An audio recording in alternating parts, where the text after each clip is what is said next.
What's going on, my broskiis? My name is Toadski, back again, here to bring you guys yet another One Piece card game video. And today I'm going to be talking about the deck that I actually played for the first official tournament of OP01 meta. And I know a lot of people were asking me, on Discord servers, on Twitter, people were asking me, what did I actually play? So I think it's actually a good opportunity to make a video about the deck that I actually played. Now, just a forewarning that I wouldn't really recommend playing this exact build. I didn't have all the cards at the time, so I'll talk about it as we go, what cards I would change, and just some other options that you could use instead of what we talk about here. But let's just jump into it. So first thing I want to do, I'm going to split up into different piles, but let's just talk about the leader, DOFLAMINGO. So obviously Dofi is what I played, and during the release of the One Piece card game in Japan, a couple of friends and I were testing what kind of decks we liked, what leaders were appealing to us. And for me, the character that definitely I associated with a lot that I really liked was DOFLAMINGO. He had some really cool control kind of cards, and we'll talk about that as we go along. But he's got a really interesting effect, so you have to attach 2 Don to him to use his ability. And then when he declares an attack, you rest another Don, and then you get to look at the top card of your deck. And if the top card of your deck is a Warlord card, then it has to have 4 or less cost, then you can play it straight from the top of your deck, rested on the field. So it's a pretty powerful ability, especially when we go through some of the cards in this deck that are able to filter the top of your deck so that you're surely going to be hitting something here. And then it really puts your opponent in a really weird predicament where, like, hypothetically, if you just hit off the top, like one of these pacifistas, that's a 6k attacker. And if they don't get rid of it during the next turn, they're going to have a 6k attack that they have to deal with.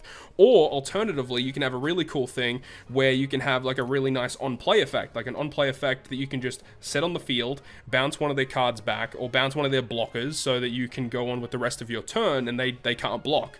So that is one really cool thing about this DOFLAMINGO, is that you can kind of just force stuff off the top of the deck, allows you to flood the field a little bit easier. It is a bit expensive, it does cost 3 Don total to use that effect, but I think overall it is kind of useful when you can get blockers on the field, you can get more filters, you can get really cool on-play effects, and that's what I really like about the deck. So that's the leader.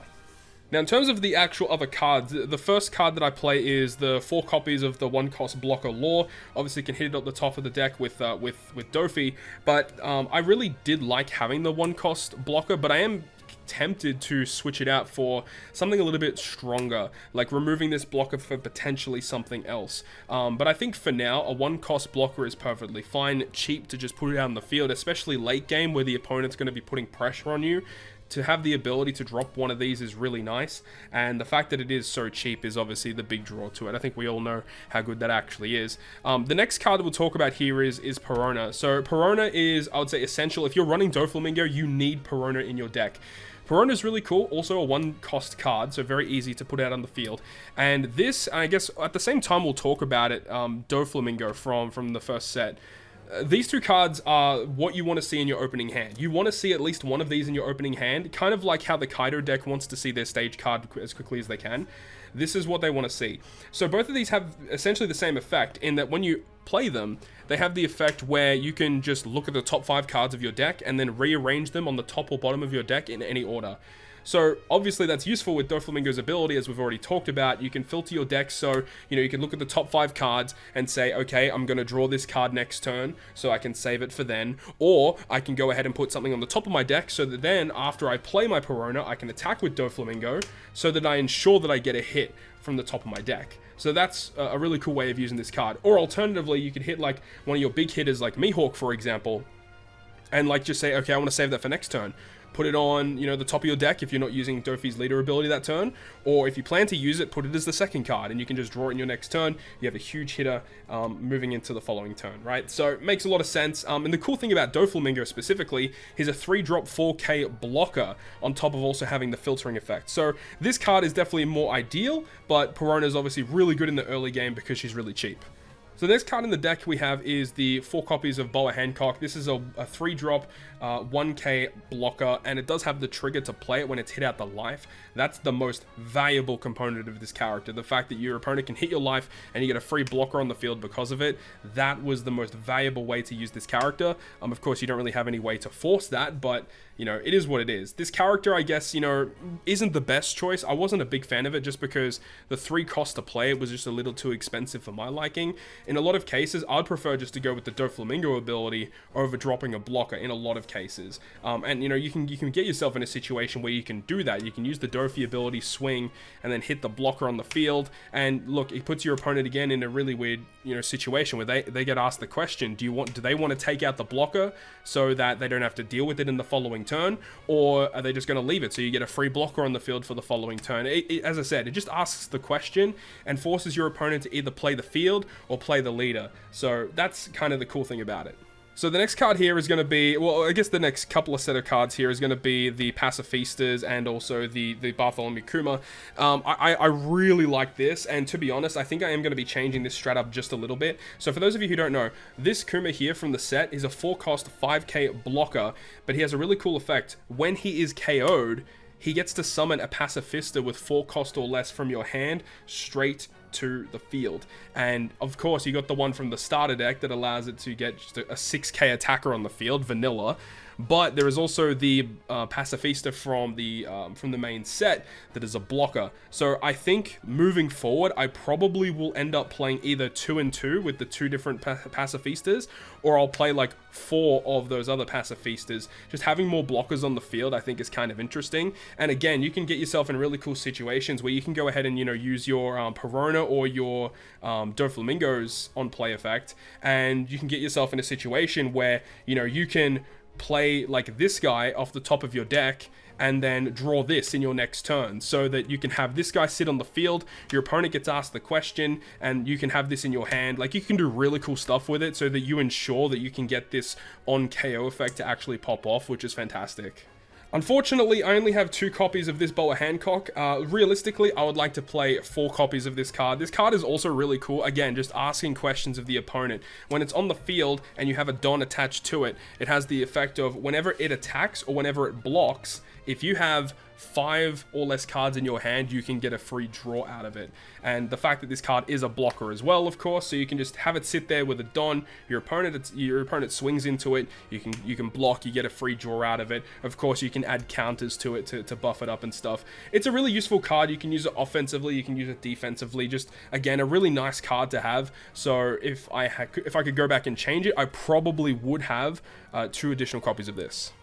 Speaking of 2 additional copies, I really wish I had 2 more copies of this. I only have my pre-release starter deck. My actual starter decks that are not pre-released, like the official starter decks, they haven't come in yet. So unfortunately, I couldn't play 4 of this. And the only real reason why you want this is because of the 2k counter.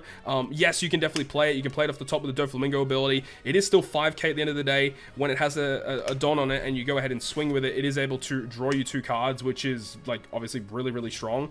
Draw 2, trash 2. It's a useful ability for sure, but in most cases, you're using it defensively.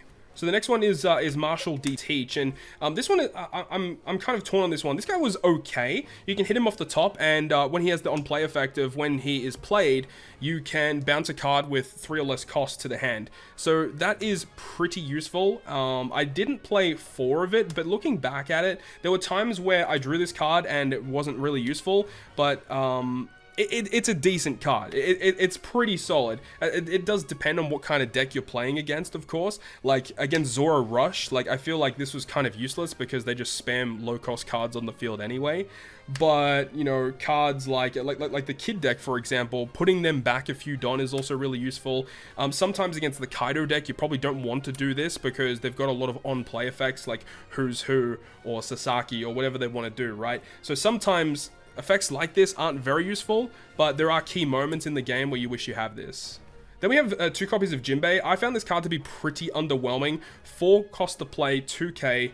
On play, you can place a character card with 3 or less cost at the bottom of the owner's deck. So it's essentially the same as Blackbeard, but the thing about Blackbeard is that he has 4k attack, so you can like do things with him. This guy's 2k, plus Blackbeard has a counter. This Jinbei does not have a counter. He has the trigger effect of you can play this card, and I guess, you know, only playing 2 copies of him, the chance of him being in your life area is incredibly low. So to be honest, this would be a card that I'd straight up cut out of the deck. I didn't like it that much, and while yeah, this is actually kind of good in the matchup against Kaido and stuff, but in a lot of cases I didn't really like it because it didn't have a counter, which really hurt the card.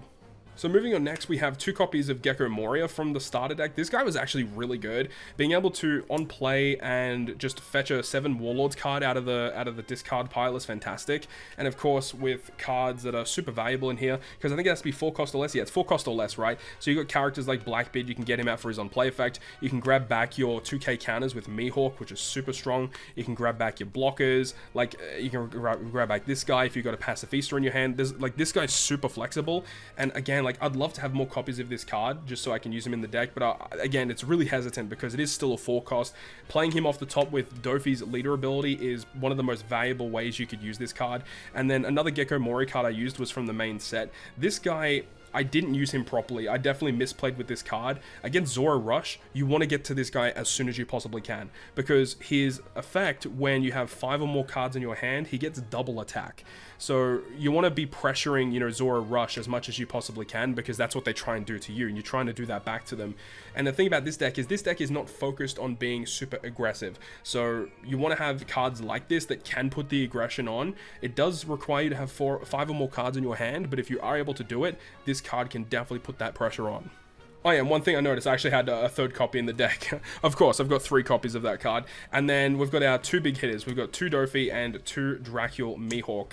Now, if you're up against green deck, which I think a lot of people are the most scared of in this format right now, these 2 cards single-handedly let you win against green, specifically the kid deck. Not so much against law, but I mean, depending on what you come up against. But the thing about this is being able to either bounce a 7 or lower cost to the hand, or put it to the bottom of the deck with either of these 2. It's game ending almost. Being able to set them back a turn as they smack that huge kid on the field, or alternatively, you know, you're playing against like Kaido, for example, and you can just bounce back their kings, especially to the bottom of the deck. It is devastating. It's hard for them to come back at that point. It puts them so far behind. And also by putting a 9k on the board or a 7k guy on the board, it's pretty devastating. So these guys, being able to hit these early game and then keep them for the right time is the best way to go about it. The only real thing I really didn't like about Mihawk, though, is the fact that 9 cost can be pretty devastating at times, where, you know, you have to literally waste your whole turn to do this, and if you use it at the wrong time, that can really set you back. So using it effectively at the right time is important. So those are all the character cards that I use in my deck, and I've got some event cards that we can talk about as well. So I run 4 copies of the Desert Spada. This card's really nice to have. The counter effect, your leader or 1 character gains plus 2,000. Then I can look at the top 3 cards and rearrange them. And its trigger lets me draw 2 and trash 1. But obviously the counter effect is really valuable. It's a 1 drop, so it's very easy to conserve and use during your opponent's turn. And the fact that you get plus 2,000 is really cool, but also being able to filter the top for the DOFLAMINGO skill, because you're obviously using it in your opponent's turn, so you can filter the top of your deck, make the top card your next draw, and then the second card can be what you can use with the leader skill of Dofi. So this really helps out DOFLAMINGO a lot, and if you're going to be building Dofi, I would probably suggest running definitely multiple of these in the deck. It was pretty valuable. Next is probably the most powerful card in the deck, or at least the event cards, the one that you want to see like pretty often as well. It's a 2 drop to play, but you get plus 4,000, and then you can bounce a 3 or less cost card back to the hand. This was really valuable during the event, and the trigger effect: return a card with cost 4 or less to the opponent's hand. So yeah, again, just being able to counter and then bounce a card in 1 effect is so strong. And then the final 2 cards in the deck are 2 copies of the Sables. Some people are running multiple copies of this, but the fact is it's a really high cost card. 4 cost is very, very, very, very high. But again, this is like a card that helps you win against green decks, being able to bounce the 7 or less cost back to their hand, putting them back a turn, but also this effect from trigger to activate the main effect. This actually happened twice during the tournament, where this was the final card in my life, and in one of those games it actually helped me win overall. For those of you that were wondering, I actually came 2nd overall. I only lost 1 game, and it was against the Zoro Rush deck, unfortunately. But having this card, I understand why people run multiple of it, because this in the life area just is devastating, but drawing it and having to sit on it for a while sometimes isn't the best thing, because you don't always want to bounce something back to the hand all the time, and it doesn't really give you any defensive capabilities. You can only really use this during your turn, unless if it's from the life pile, obviously. So with that, that is my full deck profile of my DOFLAMINGO deck that took me to second place of the first tournament of OP01. And of course, I'm going to be tweaking this as we go along. I'm really hoping that my starter decks come in soon, that I can tweak the deck a little bit. And I'm going to be changing some of the ratios and some of the cards from set 1 into this deck as well. But hopefully you guys enjoyed this video today of me breaking down my deck, and hopefully you guys enjoyed it. If you have any suggestions, definitely let me know down below in the comment section, and hopefully you guys enjoyed it. And if you guys did, make sure to go ahead and leave a like, and if you want to stay up to date with all the content I post, including more One Piece card game videos, then make sure to hit the subscribe button down below. On that, guys, I'll see you guys within the next video.